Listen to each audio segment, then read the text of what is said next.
الرحمن علم القرآن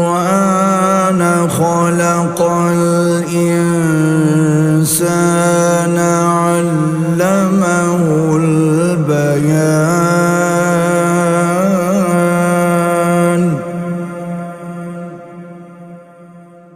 الشمس والقمر بحسبان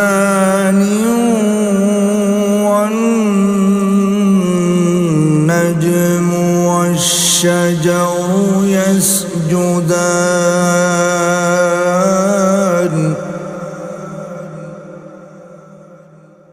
والسماء